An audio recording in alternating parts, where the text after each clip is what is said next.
My industry wants a divorce, but I don't. That's a message that I got from a member of the Moonshot mentor community recently. They were asking how to mourn a career that they didn't want to give up. So in today's episode, I'm going to talk about how to face a career ending that you didn't choose, and then how to come out with more clarity, steadiness, and self-respect. So if you've ever felt like your industry just handed you divorce papers, today's episode is for you. Hi, I'm Laverne McKinnon, and welcome to the Moonshot Mentor community. I'm a career strategist, and I'm also a certified grief recovery specialist. I really love helping ambitious professionals grow their career and navigate the harder parts of the journey, like professional heartbreaks and setbacks that don't always get talked about. Here's the thing, career grief is real, and when we give ourselves permission to mourn, it changes everything. When we don't, career grief is going to drain our resilience, and resilience is what keeps you moving forward through life's ups and downs. So that's why my work weaves together the spiritual, the strategic, and the tactical, so you can build a career that's fulfilling and uniquely yours. Now, as we're getting started, if you're one of the people getting served divorce papers from your industry or your company, I am so sorry that this is happening. It really, really sucks. There's just no two ways about it. If we were best friends, I would totally rally to your side. I'd bring a couple of pints of Talenti double dark chocolate gelato, a cashmere throw, a bottle of your favorite wine, a list of fabulous TV series that we could binge together and help you escape from that brutality of what you're experiencing. It really does feel like the breakup bug is everywhere. Now, Hollywood might be the dramatic spouse in the story. Los Angeles unemployment is sitting closer to 6.5% right now, while the national rate is just over 4%. But it's hardly alone. Hotels and restaurants are ghosting their workers, with jobless rates also around almost 6.5%. And then gaming last year had a full-on messy split, and I believe it was 1 in 10 developers that got cut. Manufacturing and construction, oh my gosh, they've been packing their bags for months. So wherever you look, industries are walking out the door and leaving their people to pick up the pieces. So how do you mourn the loss of your career when you don't want to stop working, but the work is no longer available to you? The first step after any breakup, personal or professional, is to admit it hurts. Say, ouch. Literally.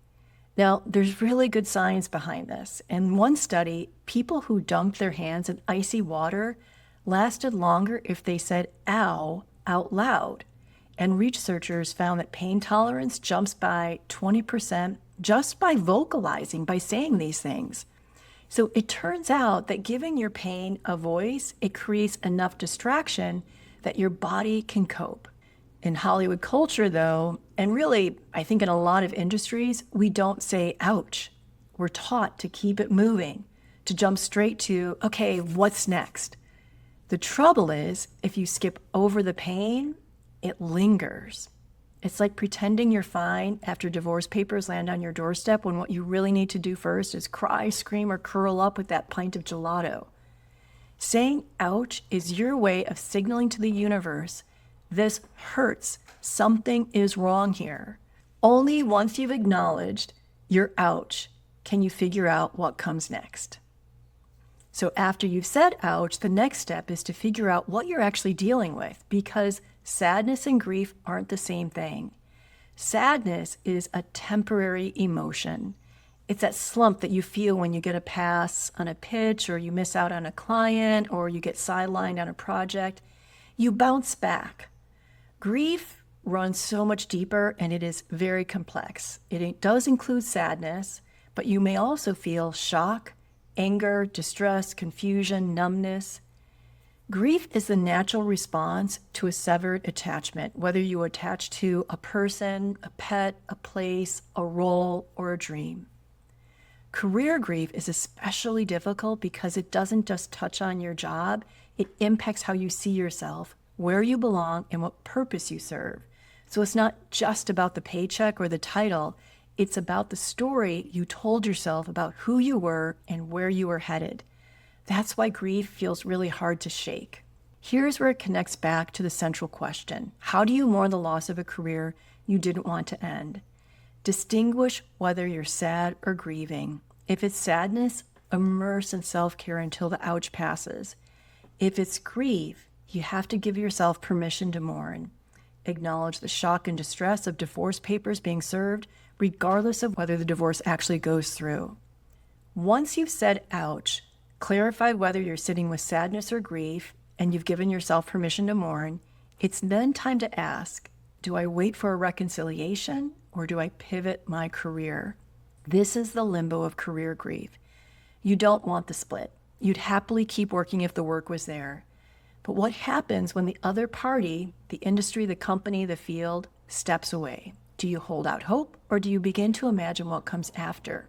There's no universal answer. Without a crystal ball, you're left to lean on what matters most, your values. And your values are exactly that, the things that matter to you most. So ask yourself, what value am I honoring if I stay and wait? What value am I honoring if I decide to leave? Psychotherapist Esther Perel, she reminds us that separation isn't always a failure. Sometimes it's a reorganization into something different, healthier, or more honest. That wisdom applies here too in your career. So even if you didn't want this divorce, it might be asking you to look deeper at these questions. What needs weren't being met? How has your identity shifted? What kind of relationship with work do you want going forward? And here's where the mourning deepens even further, because it's not just about grieving what's ended, but also the imagined future that may never come. That's why the question of moving on versus moving forward matters so much. Moving on feels like get over it, forget about it, it never really mattered. Of course, that feels awful and unbearable. In grief, we don't move on. We move forward.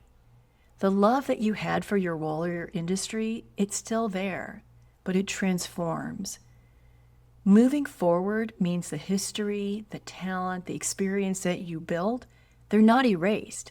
They're going to come with you as you begin to shape what's next. So how do you mourn the loss of a career you didn't want to end? You give yourself permission to move forward, honoring what was, carrying its meaning with you, and allowing space for something new to take shape. Bottom line, at the beginning, I said that if we were best friends, I was going to show up with gelato, a cashmere throw, wine, and cozy slippers. And I so wish that I could. And while I can't actually deliver those things, I can remind you of this. Mourning a career loss, it's messy, it's tender, and it's so deeply human. Sometimes your industry files for divorce and you're left holding the papers. You may not have wanted it, but here you are. Saying ouch, distinguishing sadness from grief, sitting in the uncertainty and choosing to move forward, these are the ways you honor the loss and yourself. Gelato melts, jobs come and go, industries change, but your values, your self-respect, and your capacity to reimagine, those are going to stay with you. That's how you begin to move forward, even when the ending wasn't yours to choose. All right, that's it for today. But before you go, if you want more support to stay motivated and feel less alone and move through your career transition with strategy and love, come join my Substack community. Paid members get exclusive journal prompts, guided meditations, live workshops, and a community of ambitious, purpose-driven professionals. It's $5 a month, and I have a very fun pop-up workshop coming up in October around confidence building. You can sign up at moonshotmentor.substack.com. A very big thank you to Amanda Kenny for the editing and social media expertise, and to Lauren Deacon, who manages the Moonshot Mentor brand and is an organizational and research genius. And thank you for spending time with me today. Until next week, keep going after your moonshot.